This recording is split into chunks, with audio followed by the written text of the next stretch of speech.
Bom dia, boa tarde, boa noite.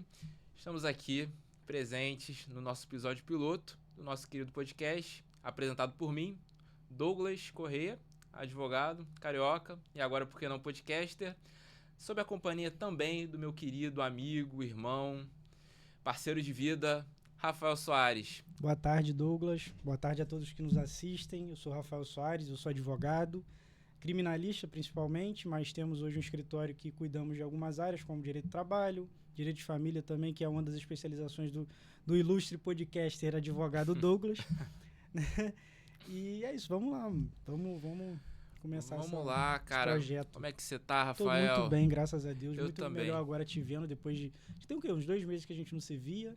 Cara, é muito louco que a vida do trabalho, assim, a gente se fala... Eu acho que não tem um dia que a gente não conversa, mas a gente tá aqui presente, um olhando pro outro, conversando, é uma coisa mágica, né? Mesmo. E a gente tá aqui agora, conversa que a gente teria numa mesa... É verdade.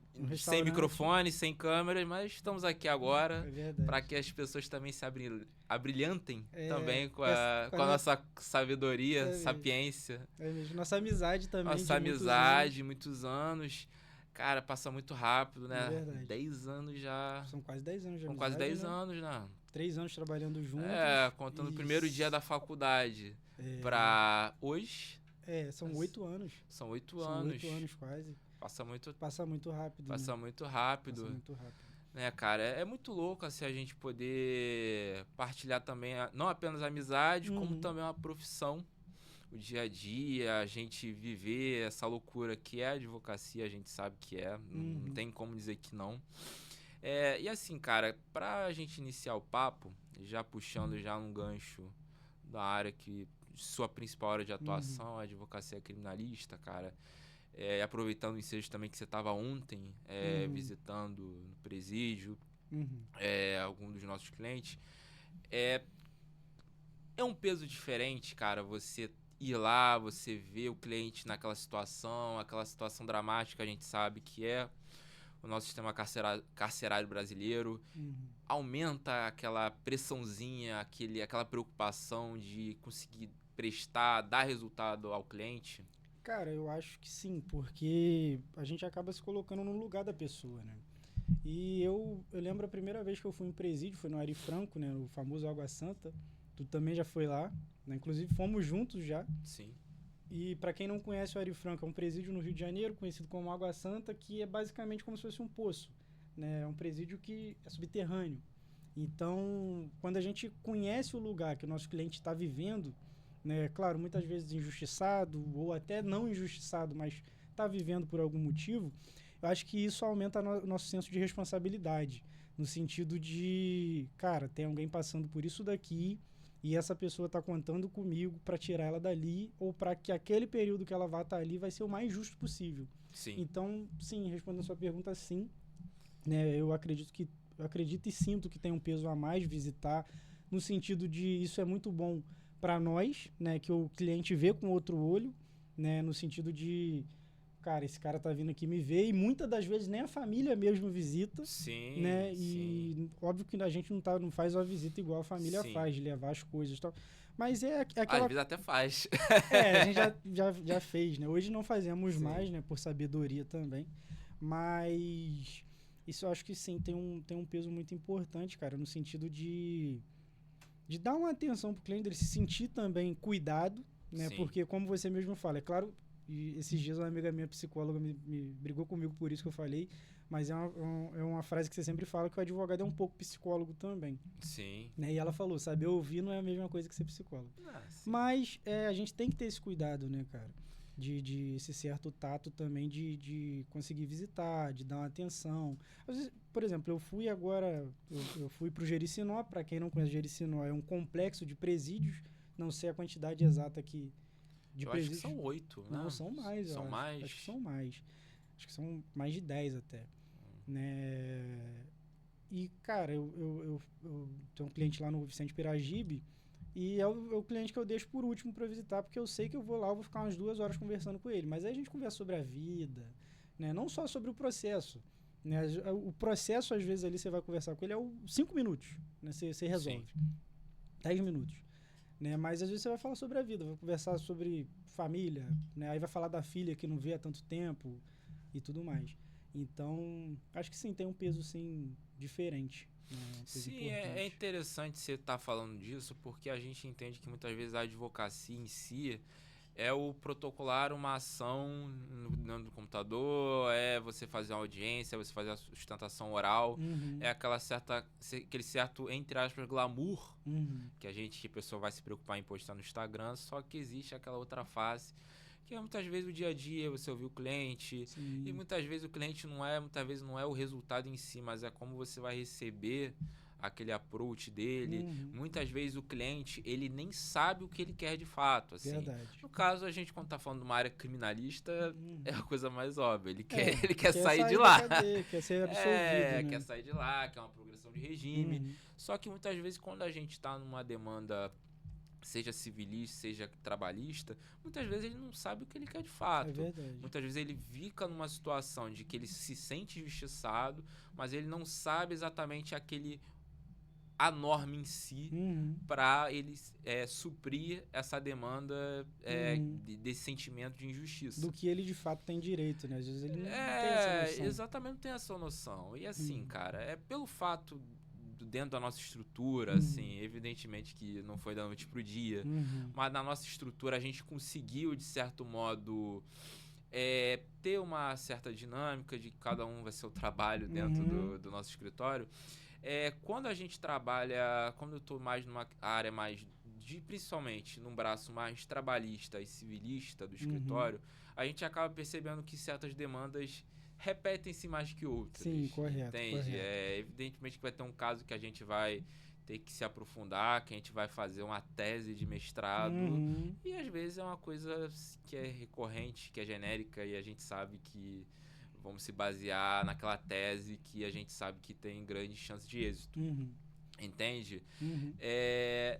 E assim, eu acabo percebendo que tem uma certa frequência. Você consegue enxergar dessa forma?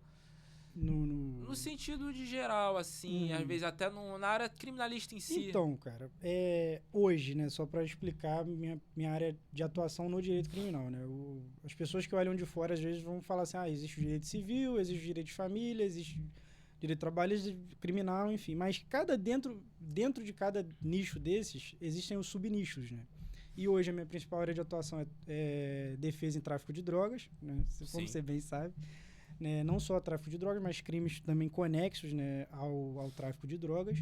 Então, assim, acaba que existe sim uma recorrência no nosso escritório de perfis, eu diria, não sei se... Eu acredito que Acredito que sim, seriam perfis, né, não exatamente o perfil do indivíduo, mas o perfil do caso, assim, né, da mesma dinâmica, né? A pessoa ou é presa em flagrante ou tem uma operação e geralmente as únicas testemunhas são a polícia. Os testemunhos de acusação, pelo menos, né? Então, eu diria que 80%, 90% dos casos que temos hoje de criminal são nessa dinâmica, né? Sim. A polícia prende alguém em flagrante ou um suposto flagrante. Sim. E disso gera um processo, né? Depois a gente pode até falar como funciona o processo, né? O trâmite. É claro que aqui não é uma aula de direito processual, mas... É uma conversa entre dois amigos que tem várias câmeras, mas continua sendo uma conversa entre dois amigos. Inclusive, desculpa te interromper. Claro. Quando você decidiu e como foi essa decisão de se tornar advogado? Assim, isso surgiu no seu coração assim, do nada ou desde sempre você pensou nisso? Era um sonho de infância? Então, cara, é interessante a gente conversar sobre isso também. Depois vou retornar essa pergunta para você também.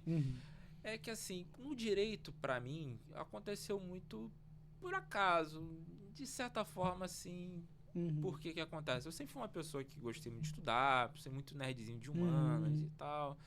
Só que a gente acaba ficando meio que perdido na época do vestibular. E, assim, eu sempre gostei muito de história. Eu pensei muito tempo em fazer história, só que eu acabei caindo no direito. A gente entra no meio da faculdade... Para quem não sabe, para pessoas que se chegar não apenas amigos, o primeiro dia da faculdade eu conheci essa pessoa que vos fala. Mas assim, quando você entra na faculdade, assim, no direito, a gente sabe que tem um perfil muito heterogêneo. Você vai ter aquela pessoa que, cara, eu só quero lá para passar com concurso, eu não quero nem pensar em advogar. Você vai ter uma minoria que quer advogar, e você tem aquela galera que tá perdida que muitas vezes nem vai terminar a faculdade. Ou que é o sonho do pai, né? Da mãe tá seguindo exatamente, ali, ou o pai tem um escritório e... porque porque assim, por mais que se fale muito de saturação do mercado, ainda é uma profissão muito glamorizada. Sim, de fato. A própria nomenclatura de doutor é uma coisa que, assim, tem aquele glamour. Muitos colegas nossos também ajudam nessa criação desse glamour. Infelizmente. Pra bem ou pra mal. Mas assim, eu fui por acaso, foi aos poucos. Eu comecei fazendo a faculdade, pensando em concurso, acabei caindo num estágio, em outro, e eu acabei no final, eu tava no escritório de advocacia. E foi muito engraçado você falar disso, porque já teve 2 oportunidades, 2 advogados naquele escritório já disseram isso pra mim. Você tem muito perfil de advogado. E aí eu não saberia dizer se isso é exatamente um elogio ou uma ofensa, né? Você chamou de maluco ou te incentivou, mas né? fato é que tem esse perfil e provavelmente não é mentira porque eu estou aqui. Graças a Deus. Né? 3 anos já fazendo essa loucura. De muito sucesso, né? Exatamente, temos agora até um podcast, que é mais sucesso que isso. É verdade. Mas é isso. Vindo da forma também que a gente vê, acho que, né, aproveitando o gancho também, né, a gente chegar onde a gente está hoje, de fato, eu não sei se... Eu sou cristão, né, então eu vejo como um milagre, mas também muito em razão da nossa competência também, né, de fazer um trabalho muito bom. Com certeza. Né, então, com certeza tem perfil de advogado, falando agora aqui. Muito obrigado. Para todos que nos assistem. Para milhões de pessoas que estarão ouvindo esse Assim Mesa Cast. Exatamente. Com certeza. Mas e você, cara? Como é que você parou nessa vida louca que cara, é a advocacia autônoma? Então, para contar a história, nós temos que voltar um pouco no passado. Vamos lá. Quando eu tinha uns 15 anos de idade, mais ou menos, eu morava em Araruama, na região dos Lagos. E na cidade vizinha, em Saquarema, tem uma escola técnica, né, FATEC, né, Bacaxá. Um abraço a todos, né, da FATEC Bacaxá.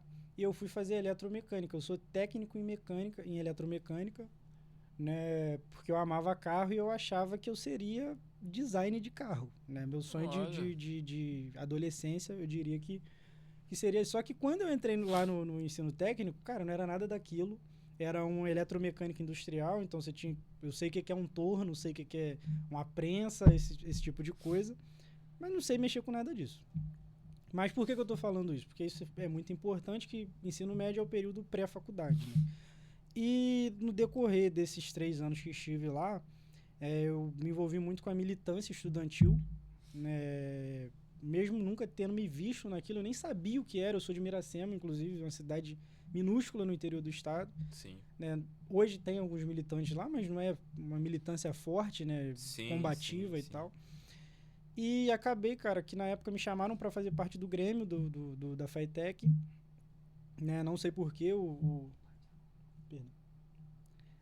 não sei porquê me chamaram para fazer parte, né, do Grêmio, mas eu acho que até foi Deus, de certa forma.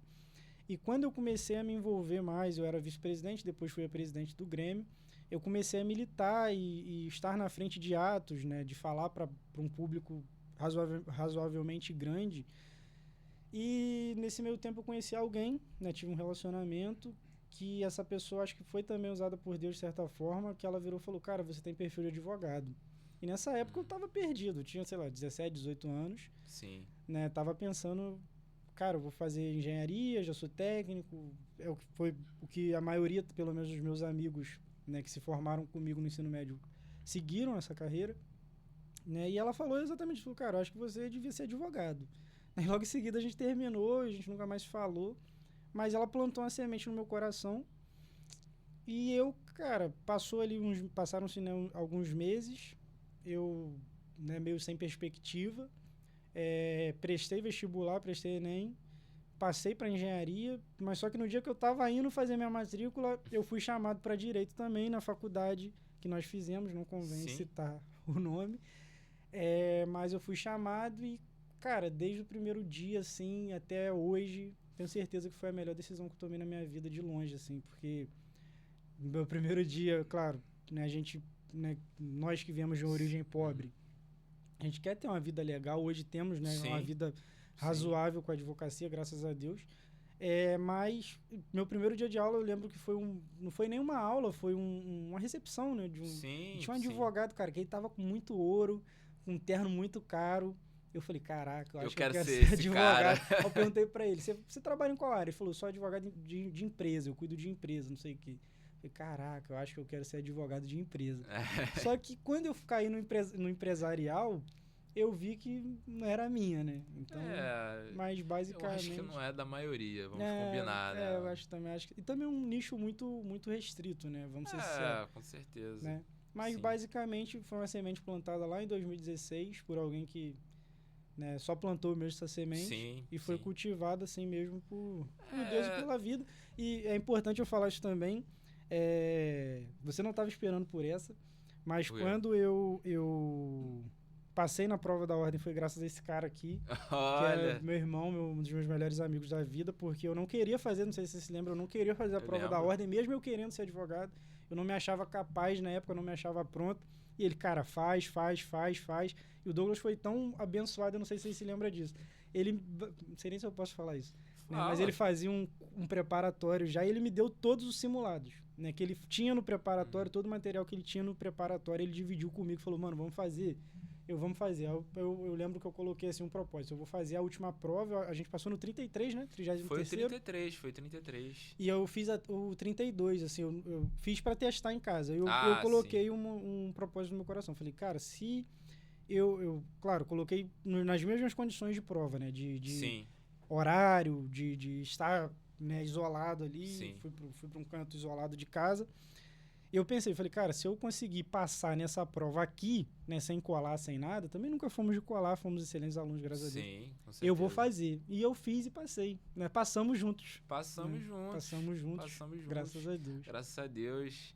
Pô, é uma alegria, cara, ouvir essas palavras de você. Fico muito feliz. Você é meu irmão, cara. Você é bênção na minha vida também. Exatamente. Que bonito. Momento emocionante do podcast. Emocionante aí, né? Poderia deixar pro final, né? Já, pois final, mas... Não, mas é pra você, pra complementar um pouco o que você fala, que realmente, cara, o direito permite a gente, muitas vezes, o caminho que leva a gente, tanto na profissão, pra gente virar advogado, quanto...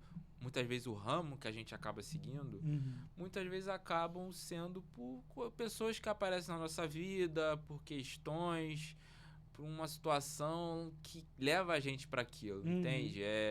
Muitas vezes, o ramo que eu, pelo menos quando eu entrei na faculdade, eu era uma pessoa muito apaixonada por direito criminal, assim, é uma coisa que eu acho que todo mundo, a maioria das pessoas... Inclusive, hoje ainda eu falo com esse rapaz para vir de vez pro direito criminal e o escritório ser só de direito criminal, mas a gente entende. Não, mas aí quem sabe. Mas o que acontece? É interessante porque vai aparecer alguém, um parente seu, um amigo seu, uma demanda, e, cara, você passa numa prova de um estágio naquela época e você é chamado para um escritório que atua até aquela determinada área e você vai encaminhando para aquilo, não tem jeito. De fato. E você trabalhou no escritório trabalhista, né? Era trabalhista, era trabalhista. De escritório trabalhista, né? Verdade. Sim. Eu estagiei muito tempo lá. Antes eu estagiei no Ministério Público do Trabalho. Então, assim, era uma coisa... bagagem, né? Eu também estagiei no Tribunal de Justiça na vara criminal. Na vara criminal, mas foi muito pouco tempo, Foi pouco tempo. Mas, enfim, isso aí também não convém. Mas, enfim, às vezes é um tio seu que aparece com uma demanda. Verdade. E você tem essa oportunidade de se debruçar e você passa a estudar para aquele caso, e você passa a aprender, e aí aparece outra pessoa com uma demanda igual, e volta para aquela conversa que eu puxei no começo, de demandas que acabam se repetindo mais que outras. Correto. Entende? Assim, por exemplo, eu até estava conversando com você isso um pouco antes de entrar aqui. O que tem aparecido muito ultimamente, é demandas que envolvam insalubridade. Verdade. É uma coisa que realmente está aparecendo muito no nosso escritório. Né? Verdade. Porque muitas vezes, como é que é um processo que a gente faz um perfilamento daquele cliente? Ele chega pra gente e a gente vê qual é a função que essa pessoa exerce.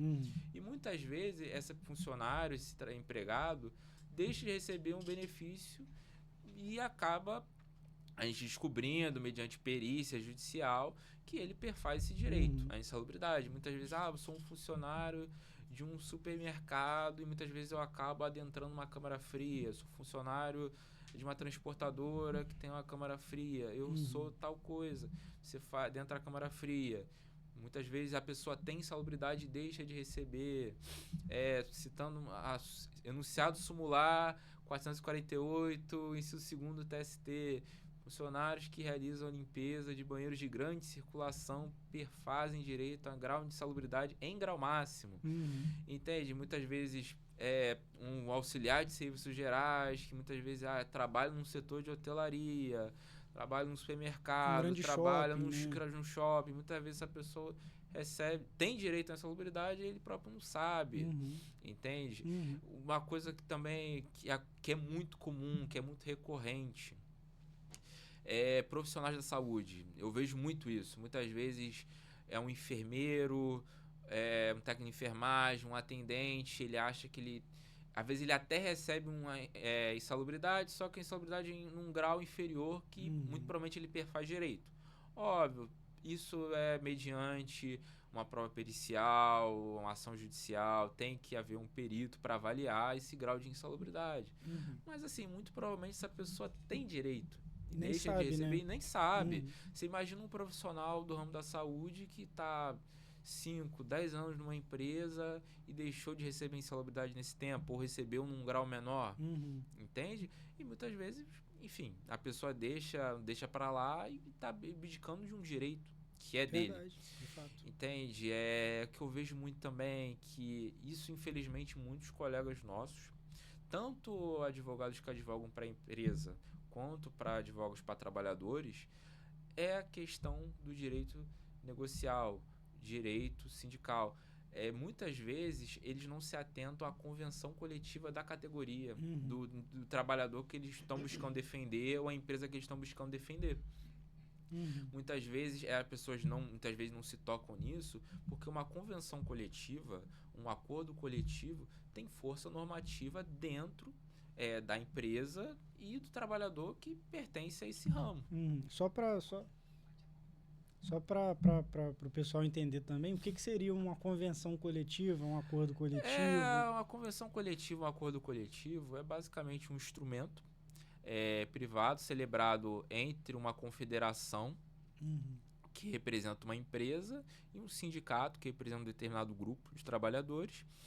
Eles firmam um acordo, um instrumento particular e eles dessa forma convencionam que essas normas dentro dessa convenção têm força normativa. E se você deixa de cumprir essas normas pertencentes à convenção coletiva, você consegue entrar com uma ação judicial. O que acontece na prática? Muitas vezes o empregador deixa de observar o piso salarial de uma determinada categoria. Muitas vezes acontece um desvio de função, o trabalhador exerce função X, ele foi contratado como X, mas na verdade ele exerce Y.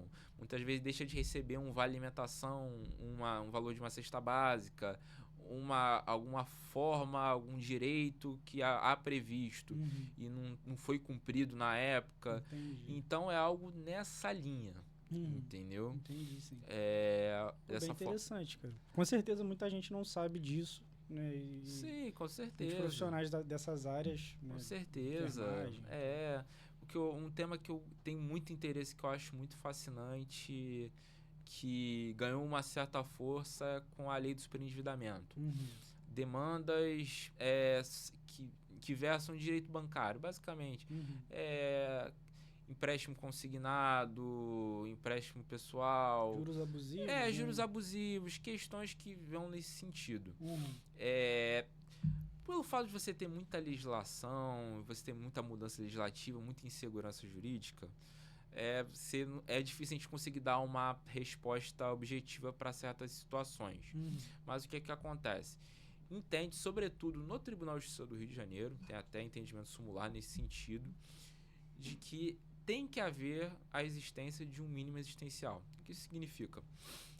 Você é uma pessoa que exerce sua profissão digna, recebe uma determinada remuneração.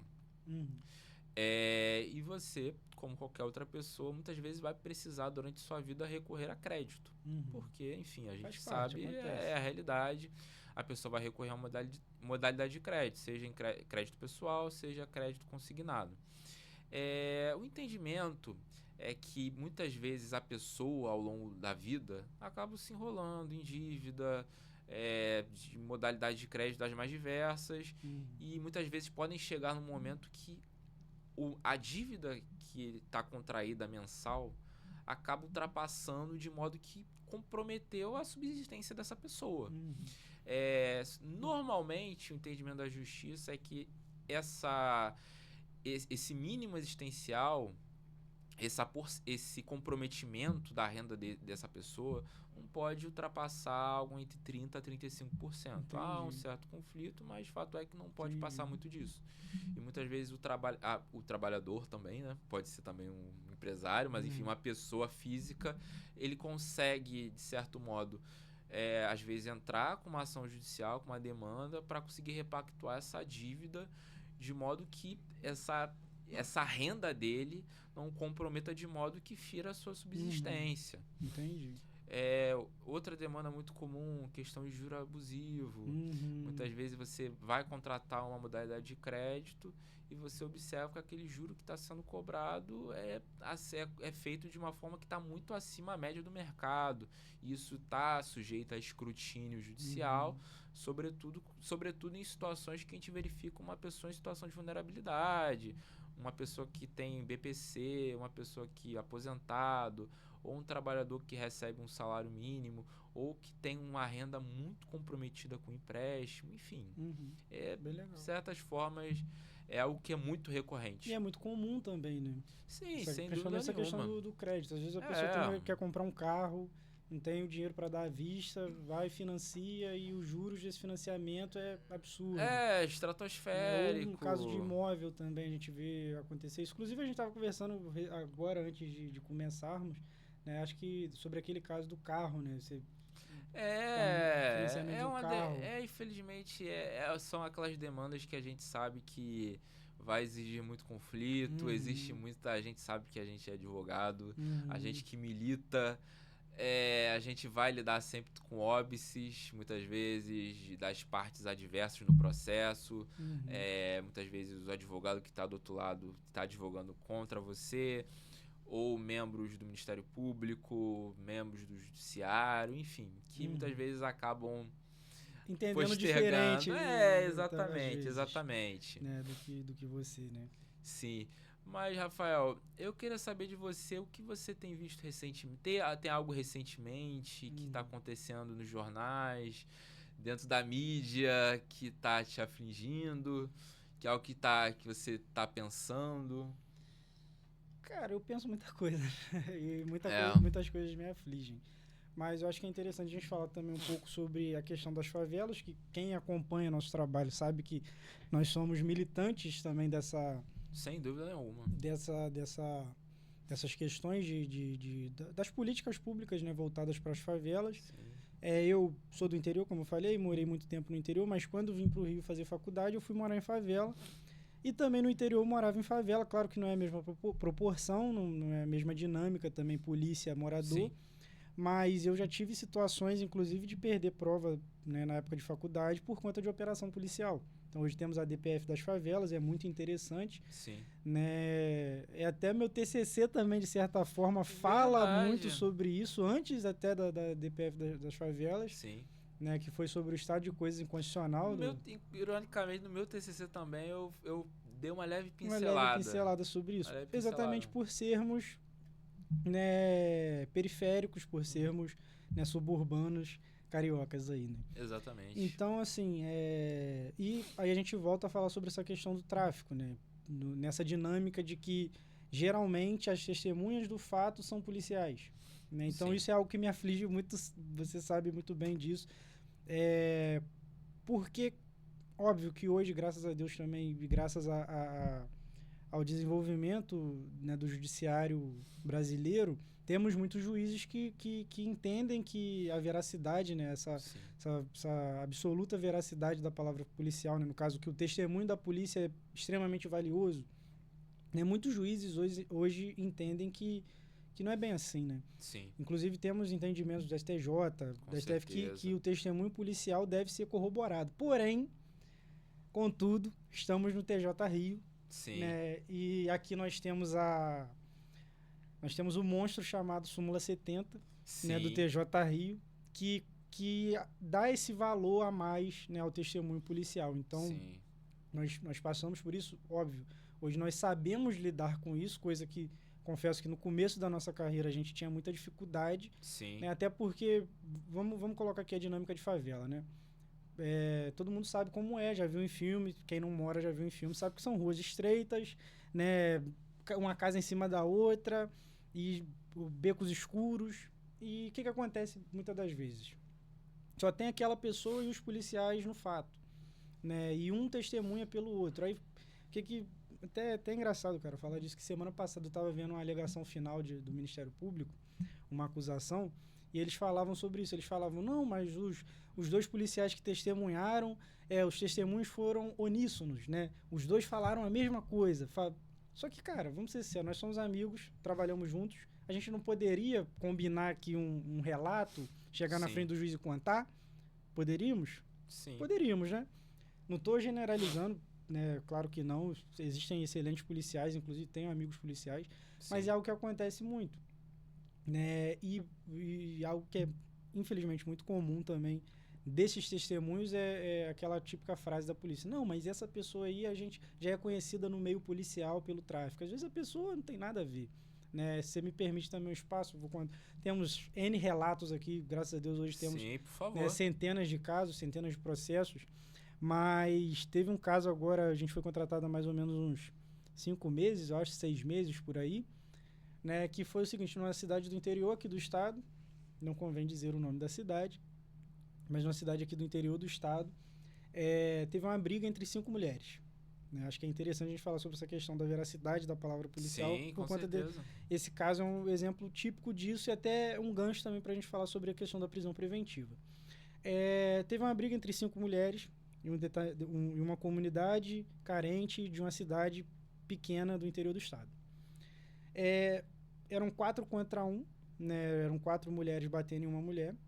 Teve um vídeo, isso foi filmado e foi, né, na cidade lá foi amplamente divulgado. Sim.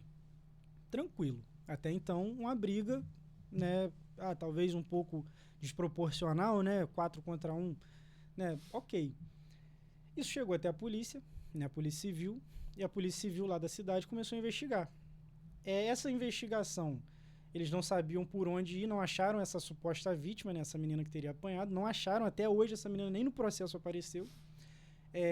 Tá viva, tá? Ninguém matou ela, tá viva. Bom saber, importante. Importante saber.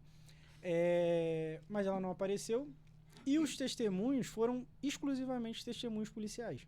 Sim. Então, chamaram 2 policiais da cidade, que eram, né, antigos na cidade, trabalhavam há muitos anos lá. Sim. Esses policiais chegaram e contaram uma versão. Contaram a seguinte versão: ó, essa briga aconteceu a mando do tráfico de drogas, de uma determinada facção criminosa, não convém também a gente citar aqui qual facção seria, porque essa menina que apanhou teria desacatado o chefe dessa facção nessa localidade. Isso foi o que os policiais falaram. Aí, né, não foi perguntado também se é de delegacia policial, mas eles falaram basicamente, né, e esses seriam os indícios, né, essa filmagem e esses testemunhos, esses relatos desses policiais que eles ouviram dizer em grupo de WhatsApp que esse tinha sido o motivador. E isso, né, esse pequeno conjunto aí, né, vamos colocar assim, de indícios, né, esse vídeo e esses testemunhos foram suficientes para decretar a prisão preventiva dessas 4 mulheres, né, mães, trabalhadoras, de fato brigaram, né, mas eu nunca briguei, então não posso falar que isso acontece com todo mundo, mas poderia acontecer, por que não? Num dia, né, um dia a gente acorda de mau humor, que pode acontecer. Também o motivo, né, a gente descobriu depois. Mas entre vias de fato para tráfico ilícito de entorpecentes... Não, e só para o pessoal entender também. Foi decretada a prisão temporária, depois a preventiva, e veio a denúncia. Né, a denúncia que era para ser, sei lá, lesão corporal leve. alguma coisa do tipo, veio como tortura e associação para fim de tráfico. Nossa. Então as meninas poderiam pegar ali uma pena, sei lá, de 10 anos, 8 anos, 6 anos, até porque nós temos um outro caso exatamente igual que nós vencemos também, Sim, de tráfico, sim. de tortura e associação. Sim. Né? A gente pode falar dele também. Sim, com certeza. A gente pode falar das nossas vitórias hoje. Com certeza. Pra falar derrota, deixa quieto. Melhor deixar na mesa de bar. É verdade. Exatamente. É verdade. Mas, né, foi decretada a prisão, essas meninas ficaram presas, acho que se não me engano, por 6 meses. Né? Nós fomos contratados nesse decorrer. Chegou a audiência, o Ministério Público massacrando, perguntando aos policiais, esses policiais falando, não, é verdade, foi por conta do tráfico, foi a mando do fulano é chefe do tráfico aqui, ele que mandou, não sei o quê. Aí chegou minha vez de perguntar, isso até para os jovens advogados é uma estratégia bem interessante para você, nesse tipo de caso, claro, se você pegar um caso semelhante. Eu perguntei assim, né, eu só tinha uma cliente das 4, né, mas eu creio que isso ajudou que as outras também fossem beneficiadas, pois todas foram absolvidas. Né? Eu lembro que eu perguntei assim, o senhor já flagranciou a minha cliente alguma vez no tráfico de drogas? Que ele falou que ela era responsável por endolar a droga e tal, só que pô, a menina era manicure, não tinha nada a ver. Sim, sim. Aí ele falou, não, nunca flagranciei. Aí eu perguntei também, o senhor falou que o motivo do crime foi esse daqui, né? Foi a mando do tráfico que a menina teria desobedecido e desacatado. Mas o senhor presenciou o fato? Não presenciei. Como que o senhor chegou a essa conclusão? Eu ouvi dizer de alguém. Mas essa pessoa presenciou o fato? Não presenciou o fato.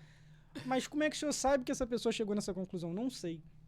Então, assim, eu acho que é importante a gente ter esse feeling, né? O advogado ter esse feeling de não ter medo de perguntar, porque se não fossem essas perguntas, a palavra policial certamente teria um peso de condenar. Com certeza. E foi o suficiente para o próprio Ministério Público depois pedir absolvição. Né? Nós vencemos o caso. Sim. Mas se não fossem essas perguntas, com certeza, não sei se foi só isso, não posso também levar todo o crédito, sozinho também não pretendo fazer isso, mas eu acredito que se não fossem essas perguntas, né, você saber quebrar esse testemunho da polícia, que inclusive eu acho que essas perguntas deveriam ser feitas pela Polícia Civil, inclusive. Sim.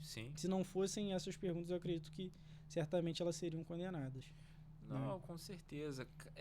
Eu acho bacana a gente trazer essa discussão, muitas vezes da absolvição no âmbito criminal, porque muitas vezes é o que a gente quer, afinal. Muitas vezes a gente sabe que tem situações que são inviáveis. É verdade. Muitas vezes a gente busca um atenuante, muitas vezes a própria pessoa, às vezes a melhor estratégia é a própria confissão, mas enfim, pode dar a palavra. Posso só, desculpa. Claro. Também é de certa forma, e já aproveitando também um outro tópico que eu gostaria de abordar hoje, que é sobre o tráfico privilegiado, né? E você falou sobre a questão da absolvição, como é importante, de fato, o que nós buscamos enquanto advogados criminalistas é a absolvição, porém, nem sempre a gente vai conseguir a absolvição, às vezes a gente não vai conseguir, mas também, de certa forma, vai vencer. Sim. E o tráfico privilegiado, de certa forma, é um pouco disso, porque o que é o tráfico privilegiado? Como eu falei, minha principal área de atuação hoje, especialização, é tráfico de drogas, né, defesa de crimes de tráfico.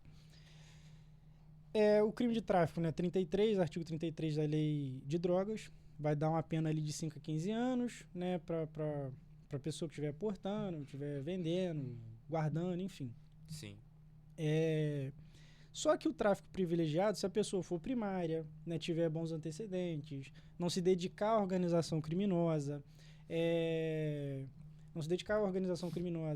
e nem fazer parte de uma organização criminosa, nem se dedicar ao crime, melhor dizendo, a gente consegue, de repente, aplicar o tráfico privilegiado. Então, nós, recentemente, agora esse mês mesmo, né, nós estamos em abril, né, nós tivemos dois tráficos privilegiados foram decretados, numa situação de um rapaz que foi preso com, se não me engano, era loló e maconha, em uma festa, e o outro rapaz foi preso com 1 quilo de maconha.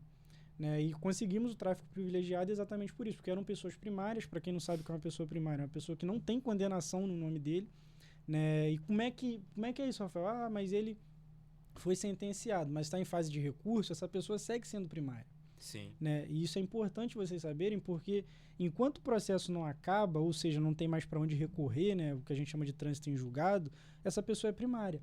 Então acontece também, é interessante também, que acontece de às vezes a pessoa ter mais de um processo, né? Às vezes ele tem um processo de tráfico, um processo de associação, um processo de tráfico, um processo, sei lá, ou 2 processos de tráfico, por exemplo. Sim. Né? Claro que isso é muito relativo, né? Não vou falar que isso é absoluto, isso é muito relativo, depende muito também da visão do juiz, depende muito do caso. Mas acontece que a gente consegue aplicar o tráfico privilegiado, mesmo se a pessoa tiver um outro processo em curso. Né? Se esse processo em curso não acabou, né? Ainda é possível um recurso, ou ainda não foi sentenciado, pelo menos em tese, né? Pelo menos em tese, esse outro processo em curso não impede que o tráfico privilegiado seja aplicado. E só para vocês saberem, o tráfico privilegiado na prática, geralmente a pessoa vai ser condenada sim, né? Mas aí a pena que seria 5 vai ser diminuída, sei lá, para 1,5, 1,8, 2,10, 2 e pouquinho.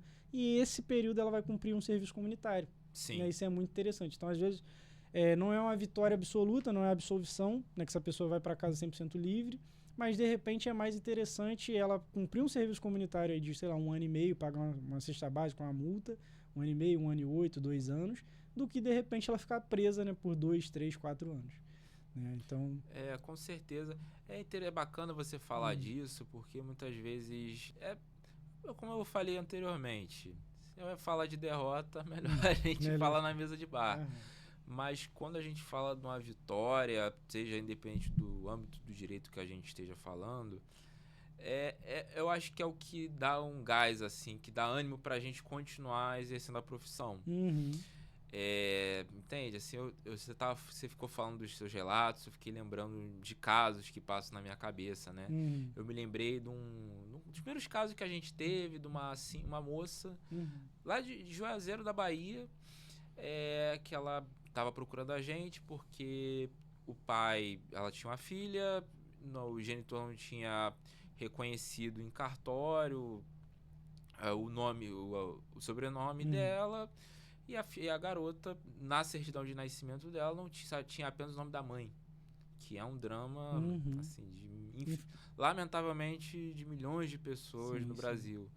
E assim, o fato de eu fazer aquela petição aqui no Rio de Janeiro, protocolar na Justiça em Juazeiro da Bahia, e 1 mês depois, 2 meses depois, ela vir mandar uma mensagem dizendo, me encaminhando a certidão de nascimento, constando o nome do pai com o sobrenome agora da filha, com o sobrenome também do pai. É uma coisa assim, é uma alegria assim incrível. Assim, de casos também de genitor, no caso, às vezes mandando uma foto dele com a filha que ele tá há muito tempo sem ver, agradecendo. É o tipo de coisa que faz valer a pena, entende? A nossa profissão, muitas vezes você garantir. Não é só sobre o dinheiro, né, cara? Não é apenas sobre o dinheiro, sobre o resultado que a gente agrega para o cliente. Verdade.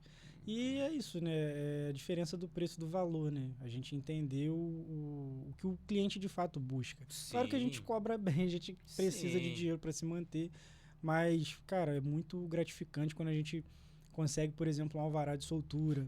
Né? Quando a gente consegue vencer, por exemplo, semana passada mesmo, a gente venceu aquele caso, né, que talvez seja o de maior valor trabalhista hoje no escritório. Sim, nós vencemos, né, já até pegamos uma parte já dessa vitória, e isso, cara, com certeza é muito importante. E não só isso, né? Quando o cliente, de repente, ele não volta, mas ele indica. Também isso para mim é muito assim, gratificante, que demonstra e hoje, assim, é até interessante a gente falar que a gente já não faz tráfego pago tem muito tempo. Tem mais de 1 ano. E não tem uma semana que a gente fica sem fechar contrato. 2, 3, 4, 5 contratos por semana. Bastante confortável. Não, muita coisa. Sim. Né, eu fico muito feliz, assim, da gente, né, conseguir. E é interessante, a gente sempre fala disso, mas nosso primeiro mês, né, a gente dividiu, cada um ganhou R$40? Foi R$40. Mas é até interessante. Era um pouquinho mais, porque a gente gastou parte desse dinheiro com identidade visual. Exatamente. A gente sempre vê a nossa visão de marketing, de né? marketing, né, cara? É interessante. Mas cara, mano, é uma coisa que realmente é incrível, assim. Tem um cliente tempo atrás, ele buscou, ele era um, se eu não me engano, ele era um militar da reserva. Ele, durante a vida dele, enfim, contraindo vários empréstimos, enfim, e ele mandou um contra-cheque dele pra mim, dizendo, cara, tem como fazer alguma coisa, é possível, eu tô indo lá no banco e eles estão me cobrando um valor que eu não paguei, que eu não pedi, enfim, uma loucura. E aí eu identifiquei, analisando, vendo o contra-cheque dele, que eles estavam fazendo um desconto muito acima da margem do consignado. Você se lembra mais ou menos a porcentagem? Só para caso alguém se identifique? Na ordem de 45%. Quase 50% do salário. Quase a metade do salário dele. E eu já vi casos piores, tá? Eu já vi casos de banco descontando 60% da renda do contratante. Umas coisas surreais. De fato. E a gente, nesse caso em específico, eu gostaria de mencionar porque conseguimos uma liminar. Fundamentado com o fundamento da lei, inclusive até com fundamentação específica do regramento militar. A gente conseguiu limitar os descontos que estavam em ordem de 45% para 30%, que já consegue... Muda a vida do cara. Exatamente. Você consegue fazer uma enorme diferença nesse caso. Claro que a dívida não deixa de ser dívida. Exatamente. Mas você deixa de ter que pagar, né, Douglas? Não, isso é importante, não é mágica. E a gente tem casos muito semelhantes com várias pessoas. Isso aconteceu muito comum, sobretudo em aposentados e servidores públicos. Desconto em folha já, né? Um desconto em folha. Muitas vezes muitos bancos não observam a margem do consignado e acabam ultrapassando muito, enfim. E a gente acaba tendo que haver uma intervenção judicial para corrigir essa injustiça, né? Mas é isso. Rapaz, Rafael, nós abrimos ontem seria até bom a gente puxar isso agora, uma caixinha de perguntas, como já estamos acabando. Eu confesso que assim, eu abri ontem muito tarde, então não tivemos muitas perguntas, mas tivemos algumas perguntas legais. Sim. Você quer começar? Eu gostaria, e assim, já fazendo... antes pedir perdão, agradecer todo mundo que fez as perguntas, só que são muitas perguntas, o nosso tempo é exíguo, infelizmente. Gostaríamos de estar aqui para sempre, mas infelizmente temos outros afazeres. Na próxima, quem sabe. Assim, eu tenho uma pergunta aqui próxima que eu achei bacana. Não necessariamente eu acho que talvez eu não consiga responder ela de uma forma talvez objetiva, mas é algo nesse sentido da dinâmica quando você há um direito do consumidor violado e muitas vezes ele não sabe como se comportar com relação a isso. O que normalmente essa pergunta me fez pensar? Eu penso da seguinte forma. Obviamente que existem prejuízos piores ou melhores. Como posso dizer? Menos ou mais prejudiciais. Mas muitas vezes numa situação que você está gerando apenas um desconforto, um desgaste, um estresse, como um atraso de uma entrega, às vezes você corta um fornecimento de um plano, uma cobrança assim que não negativou o seu nome necessariamente, muitas vezes o que é recomendável é você primeiro tentar prestar uma reclamação pelas vias administrativas. Atualmente você tem a plataforma do SiteGov, que há uma melhor intermediação em que você formula uma reclamação e muitas vezes acontece uma satisfação da empresa para resolver de uma forma amigável, entende? Muitas vezes, para quem não sabe, muitas empresas de um determinado ramo são regidas por uma agência reguladora do Estado. Os bancos são regidos pelo Bacen, companhias telefônicas são regidas pela Anatel, e muitas vezes você intermediando uma reclamação diretamente a essas agências reguladoras, você consegue uma satisfação muitas vezes do seu prejuízo. Obviamente que tem casos que são incabíveis. Você vai fazer o que a gente estava conversando de superendividamento. A gente entra com uma ação direta porque não vai surtir efeito. uma hipótese de, por exemplo, você contratou uma viagem e acabou cancelando, um atraso que já te trouxe prejuízo. Evidentemente, a gente vai entrar diretamente pela via judicial. Mas muitas vezes a gente consegue solucionar, até porque, infelizmente, pela jurisprudência de alguns de nossos juizados, o ideal é a gente primeiro buscar uma solução administrativa para determinados casos específicos, para, enfim, conseguir solucionar o problema de uma forma célere e muitas vezes sem a necessidade de acionar um advogado. Entendi. Bem interessante. E você, Rafael? Tem uma Cara, pergunta legal? Assim, não tive, como eu falei, não tive muitas, mas tive algumas, né? Se você me permite, eu gostaria de respondê-las. Claro.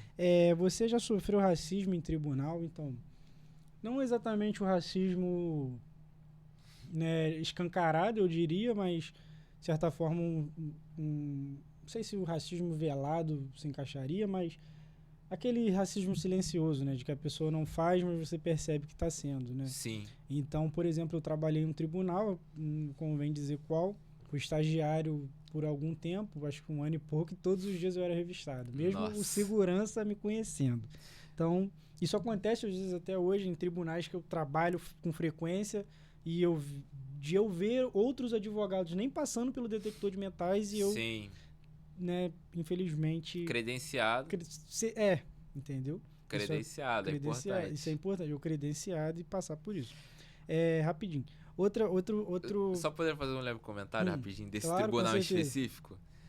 Eu não vou dizer que é racismo, mas, cara, é um ambiente bastante hostil. Eu achei muito estranho. Você já foi lá, né? Você eu sabe. achei muito esquisito. Lá é tenso. Apesar de, eu trabalhei com excelentes pessoas, tenho grandes amigos de lá, né? Mas, infelizmente. Outra pergunta, qual conselho, isso aqui serve até para você também, Dr. Douglas. Sim. Qual conselho para uma advogada recém-formada? Se me permite, claro, eu não sei qual é a área que você vai trabalhar, né? Mas se por acaso for, né, direito criminal, acho que é muito interessante você hoje estudar sobre execução da pena. Eu acho que execução também do direito do trabalho é muito importante, você saber como executar um processo. Com certeza. A execução é o processo pós o processo, né? Só o pessoal saber. Marketing, eu acho que todo mundo hoje tem que aprender a vender, não tem jeito. É um conselho também que eu dou. Sim. E eu acho que é isso, cara. Eu acho que é se encontrar, tentar se encontrar também. Se não for sua vocação, sinto muito. Também não adianta tentar forçar. Né? Mas um conselho que eu gostaria de ter recebido é estudo de execução. E se você está na área do direito penal, isso não ensinam na faculdade de direito, aprenda a fazer um bom habeas corpus. Acho que isso é muito importante também. Tem algum conselho, Douglas, para uma jovem advogada? Eu acho que o melhor conselho que eu posso dar, se você escolheu ser advogado, isso aí eu acho que pode ser para qualquer profissão. Você tem que entender que isso é parte quase 100% do que você é. De fato. Você dorme advogado, você acorda advogado. Você tem que entender que é a forma que você se posiciona, a forma que você se comporta, a forma que você vive a militância da advocacia, a forma que o tempo que você dedica ao estudo, ao trabalho, ao marketing, a tudo que envolve a advocacia direta ou indiretamente. Verdade. Você tem que entender que isso aqui é a sua vida, não é um passatempo, não é uma coisa de passagem, é uma escolha que você fez profissional. Verdade. Você está lidando com vidas, você está lidando com um erro de um advogado. Você às vezes está impedindo que a pessoa seja absolvida, você está impedindo que essa pessoa muitas vezes consiga um valor de pensão alimentícia justo, compatível com a necessidade daquele menor. Você está impedindo que às vezes a pessoa deixe de receber um benefício social que ela tem direito. Então, assim, muitas vezes é uma responsabilidade que nós temos, que infelizmente alguns profissionais não têm, mas felizmente é a minoria, mas fato é que a gente tem uma enorme responsabilidade. Assim, tem dias que eu não durmo tão bem quanto eu gostaria. Pensando em processo, em casos. Acontece, de fato. Tem mais alguma aí, Pro? Então, tem... É porque, assim, infelizmente, eu vou tentar responder de uma forma mais abrangente e tentar ser objetivo. Mas aqui falando, qual é a diferença entre um casamento e união estável? Vale a pena formalizar a união? Olha, eu penso... Você tem que entender da seguinte maneira. O direito não é porque não tem algo escrito num papel que essa relação jurídica deixe de existir. Se eu me comprometo, seja de forma verbal, seja de forma por WhatsApp, seja por um guardanapo, que eu vou pagar R$ 500 para o Dr. Rafael por um serviço, isso tem validade jurídica. Com certeza. Existe essa validade jurídica. O que eu vejo muitas vezes é um caso de tipo assim, mas não tem a gente não casou, não tem nada no papel, mas cara, você foi morar com aquela pessoa, você construiu uma vida, a pessoa muitas vezes abdicou parte do tempo, de anos da vida dela para cuidar dessa pessoa, você teve um filho com ela, você teve uma... Construiu uma casa. Construiu, a pessoa botou dinheiro às vezes num terreno que não era dela. Você houve a construção de uma realidade fática de que vocês tiveram uma união estável. Então, assim, evidentemente, se você não tem algo formalizado, é mais difícil você ter um reconhecimento judicial. Verdade.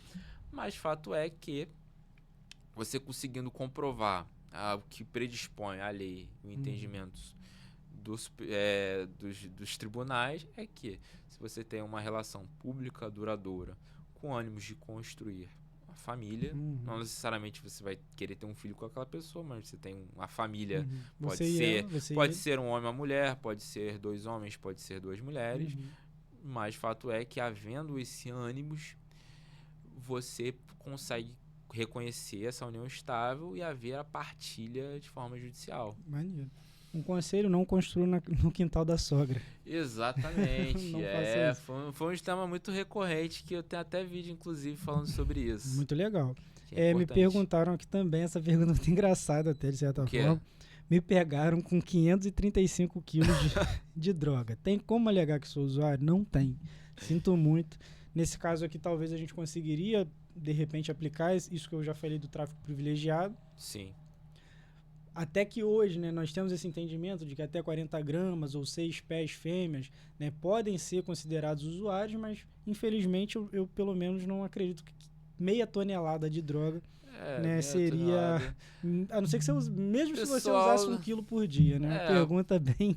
O pessoal do Instagram é um pouco ousado, né? Muito ousado. Aí, para finalizar também aqui minhas perguntas, como lidar com a ansiedade na audiência de instrução criminal?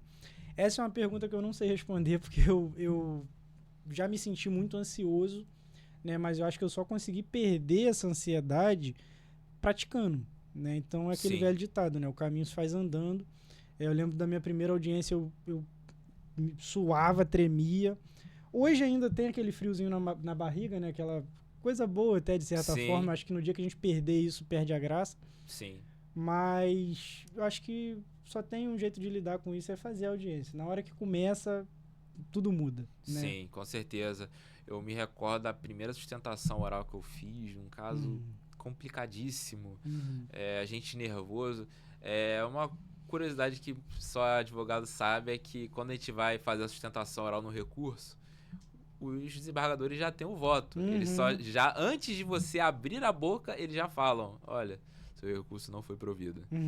E aí eu lembro de chegar lá, eu nervoso, e a desembargadora fala: recurso desprovido.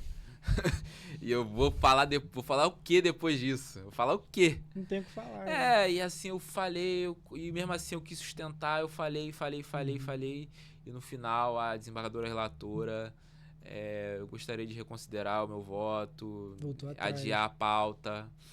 E isso aí é incrível, é indescritível. Muito legal mesmo. É muito bacana, né? É muito legal você pegar um caso perdido e conseguir reverter, assim, né? Um caso que aparentemente perdido, que talvez né, nesse caso, por exemplo, o voto seria totalmente o contrário do que você estava defendendo, mas o seu trabalho fez com que ela voltasse atrás, reavaliasse. Sim.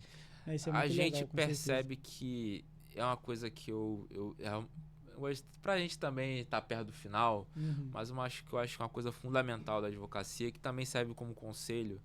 Nós, enquanto advogados, não é a petição que a gente escreve, não é o carro que a gente dirige, não é o terno que a gente usa. A única coisa que o advogado tem, de fato, a única arma que ele tem é a palavra. É verdade. É a palavra.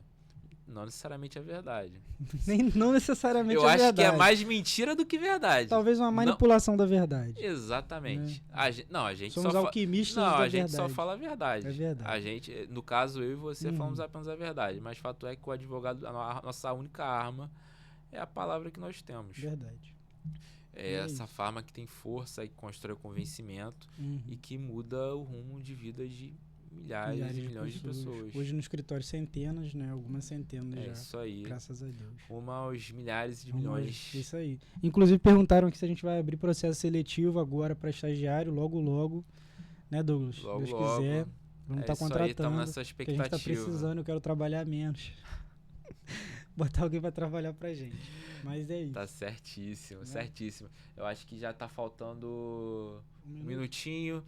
Palavras finais, quer falar alguma consideração? Quero agradecer aqui a galera do estúdio, Guilherme, muito obrigado. Estúdio Horizon, excelente. Excelente trabalho, uma estrutura impecável, um atendimento impecável também, fomos super bem recebidos. Com certeza. Uma baita experiência positiva, com certeza voltaremos logo. Com certeza.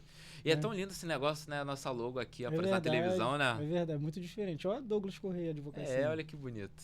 Muito legal mesmo. Obrigado, gente. É isso, muito obrigado ao Estúdio Horizon. É isso. E foi incrível, foi excelente ter essa conversa com você. Verdade. Rendeu bastante. Verdade. Infelizmente. Passou rápido. Passou muito rápido. A gente fala muito, né? A gente fala bastante. Mas advogado não tem o que fazer, né? Faz parte de nós, né? Mas é isso. Muito obrigado a você que esteve aqui até o final, ouvindo a gente. E é isso, galera. Um abraço. Até a beijo próxima. no coração. Até uma próxima.